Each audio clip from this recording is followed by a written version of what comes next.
Why are you running away? Um, don't run away. Uh-huh. Sari follows, and she falls back.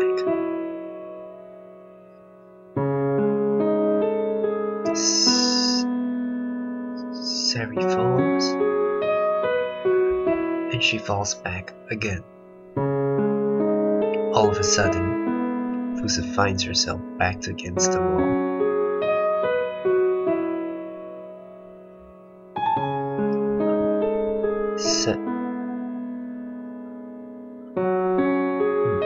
My lady? Yes. Fusa?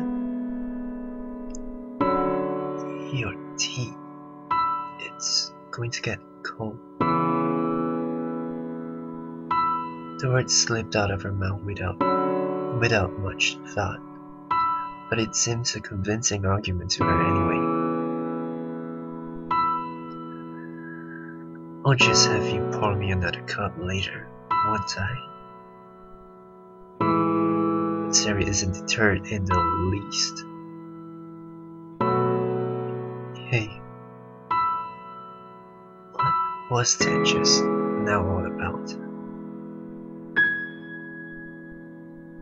Just now? You got me really excited there. Fusa, I didn't really think you would really lick my finger. I just... She was only getting carried away by the mood, but she can't say that out loud. Fusa bites on her lip. Did it taste good? The cream was very I meant my finger. She doesn't know why Sari is asking this, but she's looking at her, straight at her, so she can't answer. She just can't find the words. Fusa,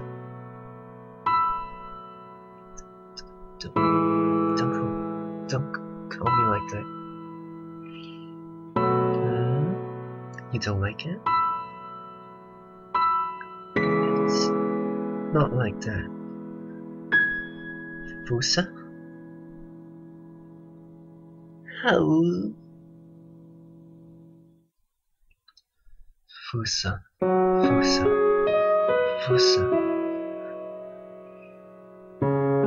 A strange sound comes from between her lips. She is becoming dizzy with embarrassment as the blood rushes to her head. Ow, something. You're being shy. But that's the same for you, sir. Fusa. Oh, that's strange. You always call me by my name, don't you? Well, now that she mentions it, that's right. But that's not to say she wants to call her Sari-chan instead. Oh wait, in this situation it would be my lady Sari. You don't really dislike it when I call you by your name, right?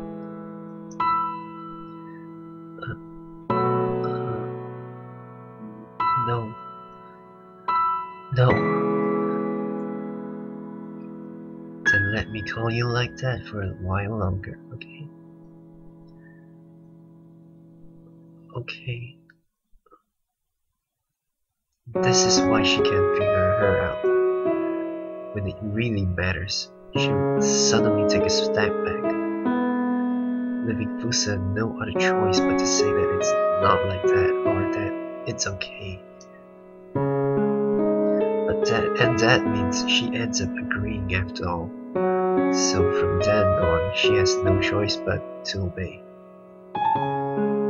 She knows that Seri has her wrapped around her finger. The reasonable part of her is aware of it, and she feels rather comfortable with herself that way. Fusa? Yes.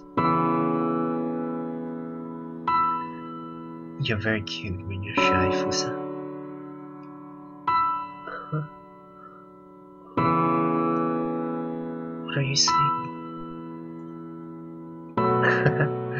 Why are you speaking so politely? Are you still playing the maid? No. I just made a mistake just now. The embarrassment, the proximity, the fact that Seri is calling her by her name made her chest tighten up. She feels like she's going crazy. Hey, can I do it?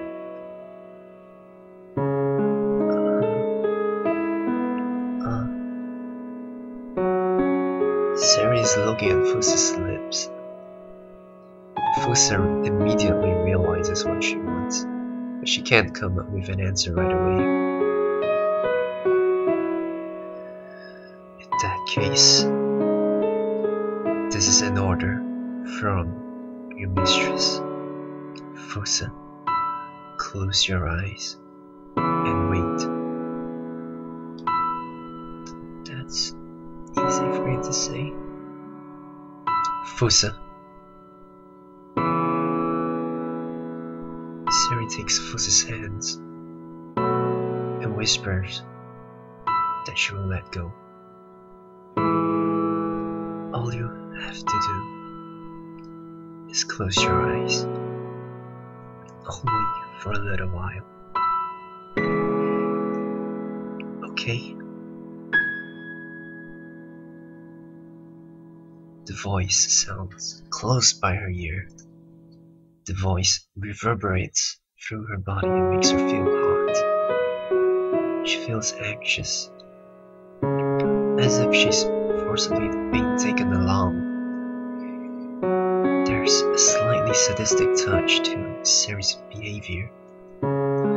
It's as if she's being pierced right in the chest. But then Fusa is feeling masochistic right now. Wow, that feels rather pleasant.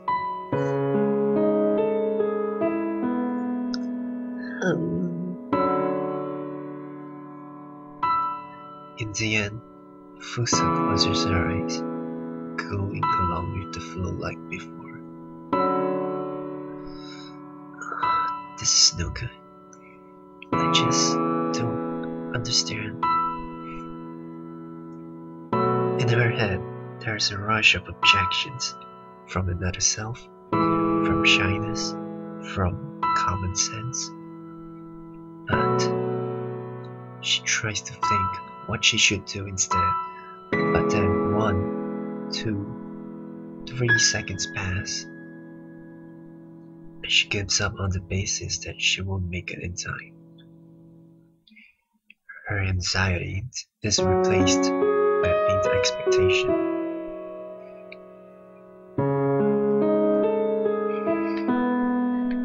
A sense of touch, ever so faintly, a damp kind of sound. She's done it several times before, so she should be used to it. Yet, a hotness grows within her body. She finds herself doing the same thing again. She's embarrassed, but at the same time, the moment feels very pleasant. Maybe I can't be doing this all the time. The Hate causes her thoughts to stay at a superficial level, going around in circles. So even though she's thinking, she's really not. She's just steadily going with the flow. I love you when you're honest, Fusa. Sari smiles at Fusa. Fusa can't bear to look, so she averts her eyes. But Sari's face is burnt onto her retinas, which makes her feel happy. If only I could smile like that at someone else. No, that's just making excuses. The answer is more simple than that. Kono Fusa wants to touch the girl in front of her, and she wants that girl to touch her too. That's all there is to it. And if that girl says that she should be honest, then it doesn't matter if what she says is foolish, or unrefined, or conversely so. So long as it's true, it can't be bad.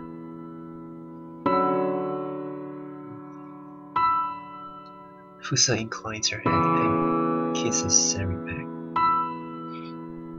Right before they touch, her body feels fluffy, as if she's floating. Right when that feeling becomes thick and sinks into her heart, they touch. And after that, she feels anxious. The moment she kisses Sari, she feels uncertain, even though she knows Sari will accept it. Now, won't she dislike it? How does she really feel? What if she turns her head away?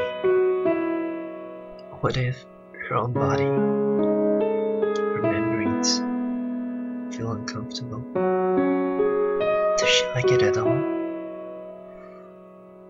How does she really feel about me?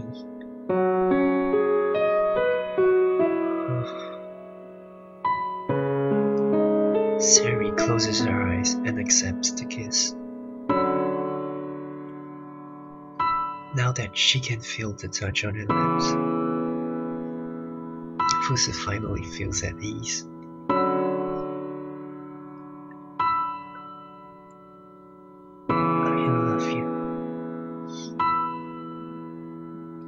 When their lips quietly part, Sari smiles and embraces Fusa. Sari's eyes are shimmering with moisture, and Fusa can see herself reflected in them. She's making a terrible face. The tea must be completely cold by now. Maybe the cream has started to dry out already, though it's still early for the sponge cakes to go hard. Sari's fingers grip her wrist. For a moment, it's as if there's a red shadow in her eyes. Fusa? Yes. There's the rush of air as she inhales. After a moment's pause, Sari's lips open. Fusa, become mine. Let's be together always.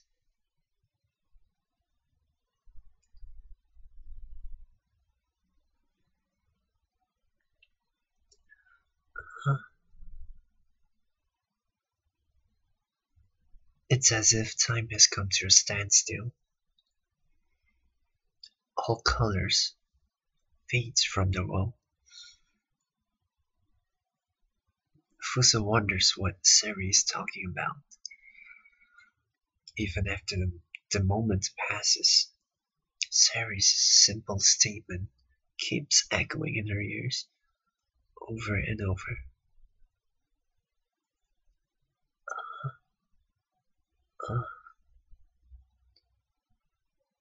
While Fusa is standing still in perplexity, Sari leans in and heaves a sigh.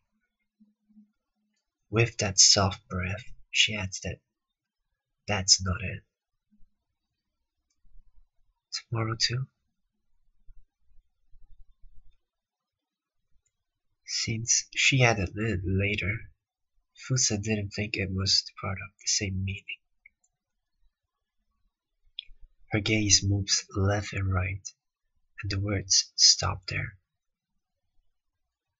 Vacant time, as if nothing had happened. Sari bites her lip and looks down. Color returns to the wall. Reality. There are two girls there, Fusa and Sari. They are not at all the same. Sari.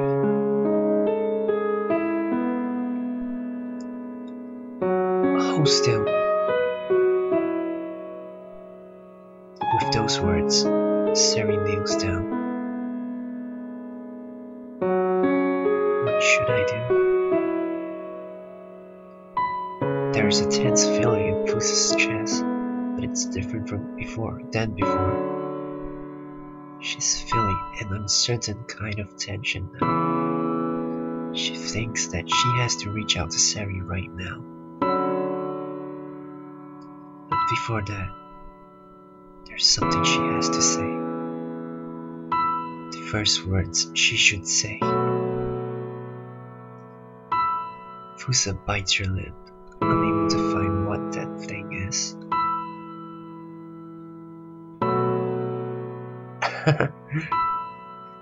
Sari laughs as she squats down. Her voice sounds dry.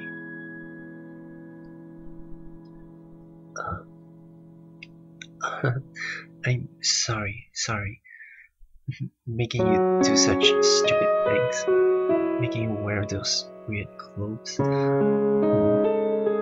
It's like magic, isn't it?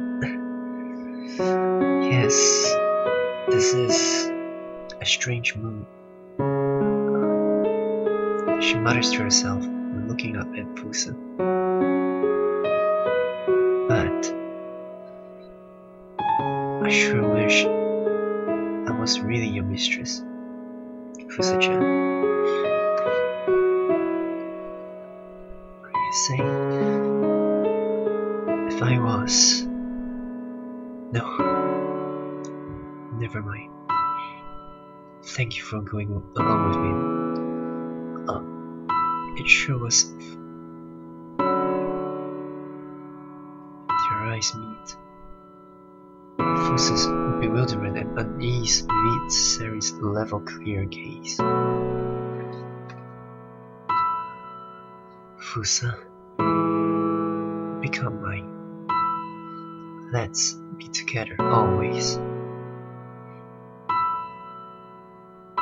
Fusa is a little scared of that lack of color.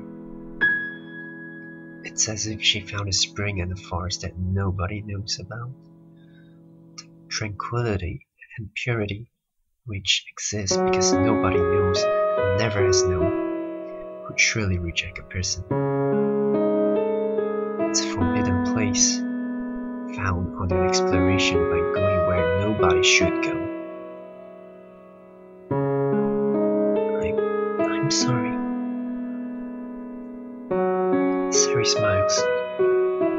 Right before the rejection, the wind disturbs the surface of the lake, and a leaf flutters down from a tree to land on the water, creating ripples. Those are called ripples. Rings. I'm sorry for ruining the mood with that ripple. I'm sorry. It's the bitter smile of someone making allowances for another. I never wanted her to make a face like that. She feels very uneasy, as if her feet aren't on solid ground. Sari wasn't making that face until moments ago. The contrast is disturbing, but maybe that's the emotion she's been carrying with her all along. Sari, After a few seconds have gone by, Fusa can't take it anymore and opens her mouth. But she still can't find those first words to say. That's why nothing is beginning. Become mine. Let's be together always.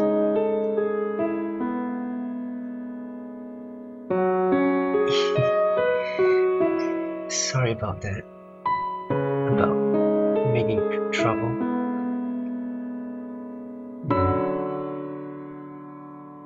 No. True enough, Fusa does feel troubled right now. But she doesn't know what the source of her troubles is. She does know, however, that Sari's pain expression is causing pain for her as well. In which case, she's not troubled for herself, but rather... Hey. Yes. Would you play along just a little longer? Okay. Sari's smile is gradually coming back to her face. It's her normal expression, a bright, unconcerned smile. The smile of a mischievous cat, of someone who has fun at any time, of someone who completes herself, at least on the surface. That's right. Fusa can tell that Sari's revival is only skin deep. She knows that Sari is still downcast, deep inside. She's hiding it, but it's the truth. But even so, Fusa feels relieved when the girl before her smiles. Makes her think everything is alright. Makes her believe that all the bad things have gone away. Even though she knows it is a lie, it feels as if she can forget about that and believe it's the truth in time.